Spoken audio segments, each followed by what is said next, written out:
Perhatikan baik-baik saudara. Saya sekedar untuk memberikan informasi dulu. Satu, dulu negeri Tibet itu merupakan negeri merdeka berdaulat. Kemudian menjalin kerjasama dengan Republik Rakyat Cina yang komunis.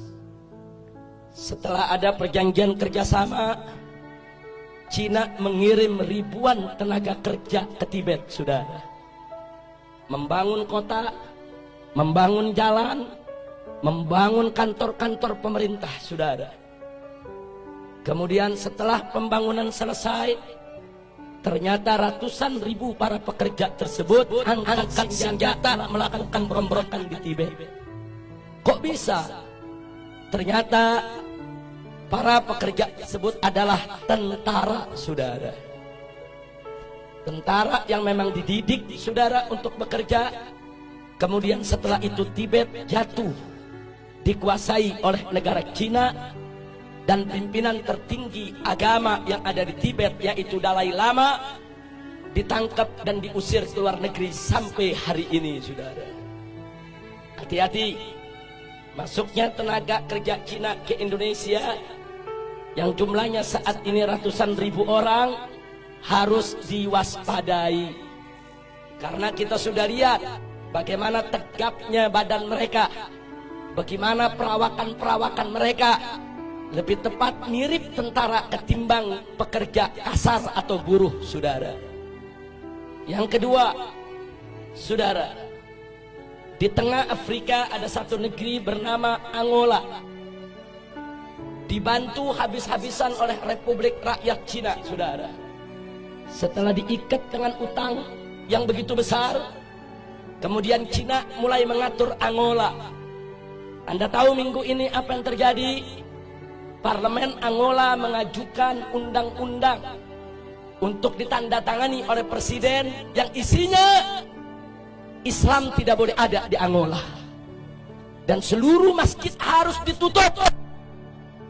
Alasannya karena berlawanan dan bertentangan dengan adat istiadat Angola, saudara. Ya, hari ini Islam dilarang di Angola, saudara. Bagaimana dahsyatnya pengaruh Cina komunis sampai di Afrika, saudara, dipengaruhi sedemikian rupa. Yang ketiga, ada satu lagi negara di Afrika bernama Zimbabwe, saudara. Juga diberikan utang besar-besaran oleh Cina, saudara.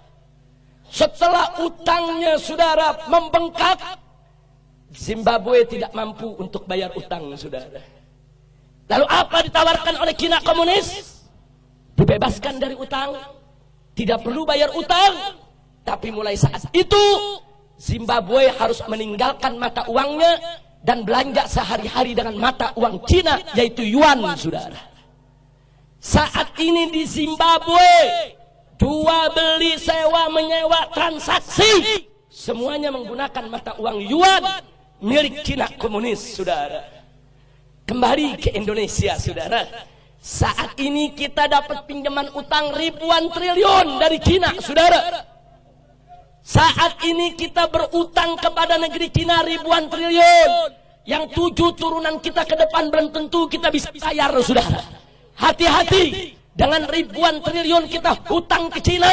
Saat ini Cina komunis mulai mengobok-obok kita punya negeri, saudara. Mari kita lihat satu, saudara, bagaimana mereka masukkan tenaga kerja.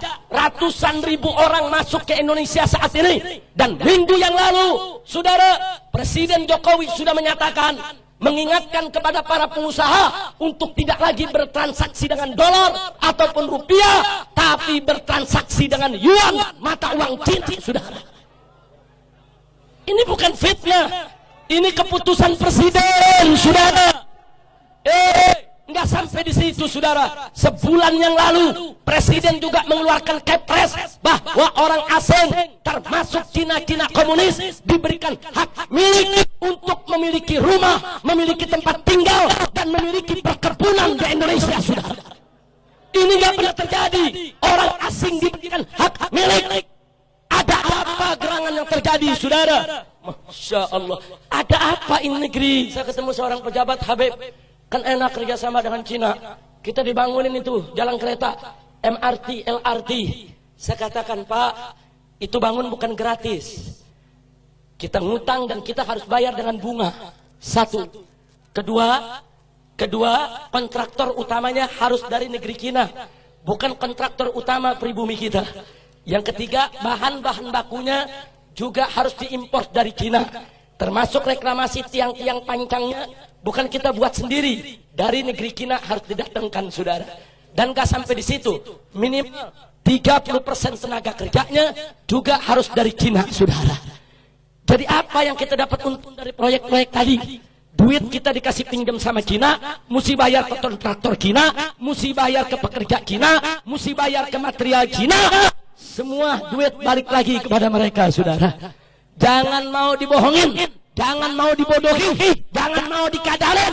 Ini negara harus kita selamatkan. Gak boleh saja oleh asing dan asing. Betul? Siap bela negara, siap bela NKRI, siap bela Islam, siap bela bangsa, siap bela rakyat, siap jaga pribumi. Takbir, takbir, takbir. Sallu ala Nabi.